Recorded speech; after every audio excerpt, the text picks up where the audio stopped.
وہاں پہ ٹریفک ہمیشہ چوک ہوتی تھی، تو اس کو ہم نے کمپلیٹ کروایا. عبداللہ پور پل جو تھا اس کی رینوویشن کروائی. تو بڑے بڑے میگا پروجیکٹس ہم نے بنائے تو تھے. نئی یونیورسٹی بنائی، آپ کو جی سی یونیورسٹی کا کیمپس بنا کے دیا، جس میں ماشاءاللہ اب 20,000 جو اسٹوڈنٹ ہے وہ وہاں پہ تعلیم حاصل کر رہا ہے. اسی طرح ہم نے آپ کو گرلز ہاسٹل بنا کے دیا ایگریکلچر یونیورسٹی میں، جو ایشیا کا سب سے بڑا ہاسٹل ہے. اس کے علاوہ ہم نے آپ کو جو آپ کی مین شاہراہ تھیں وہ نئی بنا کر دیں. لیکن اب دیکھیں، یہ تو حکومت کا کام ہوتا ہے کہ اس کے M&R کے پیسے جو ڈسٹرکٹ کے ہوتے ہیں ان کو یوٹیلائز کرنا، روڈوں کی مینٹیننس کرنا، روڈوں کو دیکھ بھال کے لیے جو متعلقہ محکمہ جات ہے ان کو ایکٹیو رکھنا. لیکن بدقسمتی سے یہ پچھلے 4 سال میں یہ نہیں ہو سکا، جس کی وجہ سے ہمارا شہر جو ہے وہ پھر 5-7 سال جو ہے وہ پیچھے چلا گیا. لیکن اب ہم آپ کو یقین دلاتے ہیں کہ ہم اپنی پرائرٹی میں فیصل آباد شہر کی ترقی کو رکھیں گے. ہم فیصل آباد میں جتنے ادارے ڈسٹرکٹ گورنمنٹ کے زیر سایہ کام کر رہے ہیں، ہم ان اداروں کے سربراہوں کے ساتھ مل کر انشاءاللہ دن رات محنت کریں گے، جنگی بنیادوں پر کام کریں گے، اور انشاءاللہ شہریوں کو بہترین سہولیات جو ہیں وہ فراہم کرنے کی کوشش الیکشنز میں کریں گے. صرف 1.5 ایئر باقی ہے، کیا لگتا ہے اس دورانیے میں مینج کر پائیں گے جو عوام کی آپ سے ایکسپیکٹیشنز ہیں؟ نہیں، 1.5 نہیں ہے، یہ 1.25 ہے. بالکل، اس سے بھی کم عرصہ رہ گیا. ہاں، کم عرصہ رہتا ہے ابھی. لیکن انشاءاللہ ہم اپنی جو ڈائریکشن ہے، جو ملک کی ڈائریکشن ہے، جو ترقی کی ڈائریکشن ہے، انشاءاللہ آپ کو یہ یقین دلاتے ہیں کہ ہم انشاءاللہ اس کو بالکل سیدھا کریں گے.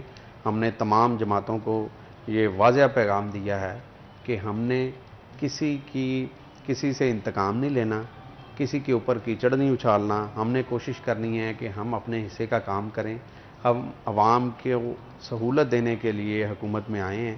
انشاءاللہ آپ دیکھیں گے، بلکہ آپ دیکھ رہے ہیں کہ ہم کافی دنوں سے متحرک ہو چکے ہیں، اور ہماری جو تجربہ کار ٹیم ہے وہ بالکل انہوں نے اپنے اپنے محاذ سنبھال لیے ہیں.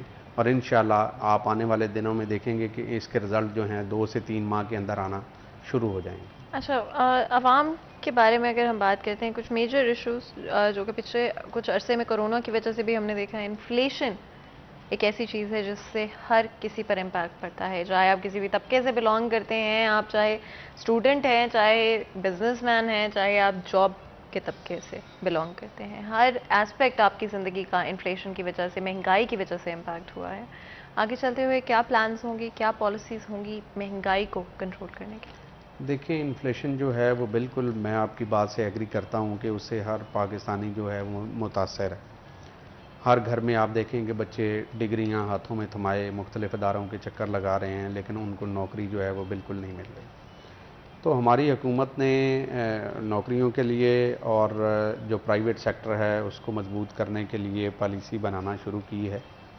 ہم انڈسٹری ڈپارٹمنٹ، ہم ٹیپٹا اور دوسرے اداروں کو ساتھ ملا کے ہم کوشش کر رہے ہیں کہ کوئی ایسا پلان ترتیب دیں جس سے جو پڑھے لکھے نوجوان ہیں ان کو کوئی ایسی ٹریننگز دی جائیں تاکہ ان کو اداروں میں نوکریاں مل سکیں. اور معاشی طور پہ ہم جو ہمارا انڈسٹریل سیکٹر ہے اس کو ہم ریلیف دینے کے لیے سوچ رہے ہیں. اور یہ جو بجٹ بنائیں گے ہم، اس بجٹ میں ہم جو پاکستان کی انڈسٹری ہے، جو پاکستان کی ریڑھ کی ہڈی ہے، انشاءاللہ اس کو ہم مضبوط کرنے کے لیے کام کریں گے. اور ہماری جو مختلف چیمبرز کے صدور ہیں ان کے ساتھ بھی میٹنگ چل رہی ہیں، ان کے ساتھ بھی ہم ان سے بھی آؤٹ پٹ لے رہے ہیں. ہمارے چیف منسٹر صاحب بھی، پرائم منسٹر صاحب نے بھی جو تاجران کے نمائندے ہیں ان کو بلا کر ان سے تجاویز مانگی ہیں، اور وہ انشاءاللہ ہم اسی مہینے مئی کے آخر تک انشاءاللہ ہم اپنی جو تجاویز ہیں وہ فائنل کر کے اپنے تاجران کے ساتھ انشاءاللہ ہم اپنی لیڈرشپ کو دیں گے. اور ان کی تجاویز کو مد نظر رکھتے ہوئے اور ملکی معاشی حالات کو مد نظر رکھتے ہوئے انشاءاللہ ہم بجٹ بنائیں گے، اور ایسا بجٹ بنائیں گے کہ جس سے غریب پر کوئی بوجھ نہ آئے، اور انفلیشن ریٹ کم ہو، بے روزگاری ختم ہو، ملک کی انڈسٹری جو ہے اس کا پہیہ چلنا شروع ہو.